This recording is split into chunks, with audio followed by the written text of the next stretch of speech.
Former President Donald Trump has received a dire warning and a strange offer this week. According to Newsweek, Russia's Merchant of Death extended an offer of asylum to Trump, stating that he believes the former president's life is at risk if he stays in the United States.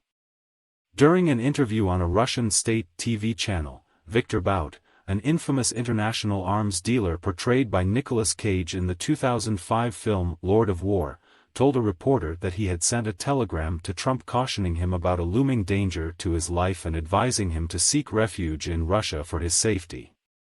According to Bout, the threat to Trump's life does not stem from an assassin or an unknown conspiracy. Rather, it is from the former president's own government, as a result of the Manhattan District Attorney's investigation into allegations that Trump falsified business records to conceal a hush money payment made to former adult film star Stormy Daniels prior to the 2016 election, Newsweek noted.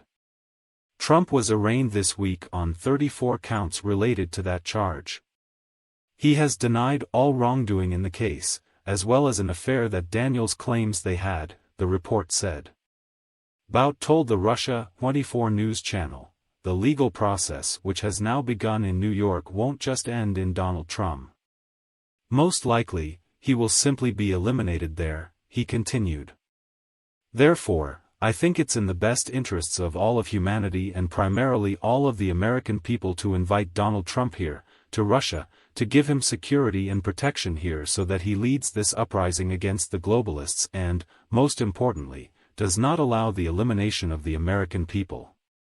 Bout, who was serving time for arms dealing, generated headlines in December when the Biden administration agreed to swap him for WNBA player Brittney Griner, who had been jailed in Russia earlier last year after being convicted on a drug charge. The one-for-one exchange agreement negotiated with Moscow in recent weeks was given final approval by President Biden within just the last week, according to sources familiar with the deal. The swap, first reported by CBS News, took place on Thursday in the United Arab Emirates, the outlet noted further. A White House official said President Biden was in the Oval Office Thursday morning on the phone, speaking with Griner, and her wife Cherelle Griner and Vice President Kamala Harris were also in the room. Per standard procedure for freed U.S. prisoners, Griner was expected to quickly undergo a medical evaluation, the outlet continued. In a tweet from his official Twitter account, Biden wrote, "She is safe. She is on a plane. She is on her way home."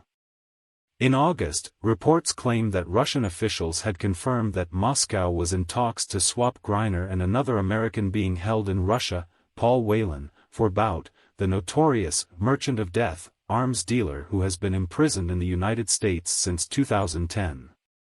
At the time, a former DEA agent sounded the alarm on this potential deal, calling it dangerous for the U.S. and the West. Zach Zachariasiewicz, in an op-ed for USA Today, warned against trading Bout for Griner. Bout provided the fuel for conflicts across the globe.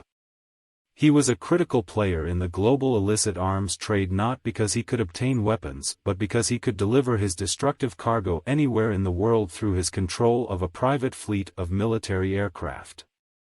And he did just that, the former DEA agent wrote.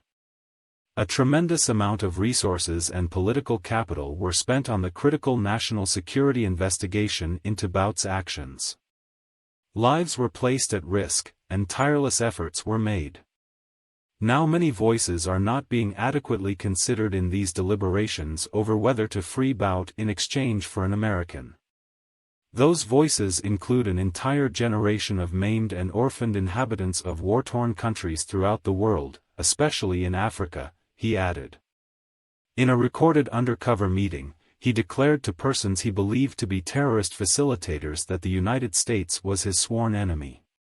He offered them, as part of an extensive arsenal of heavy weapons, hundreds of surface-to-air missiles to be used against U.S. military advisors and the Colombian military, Zachariasiewicz noted further.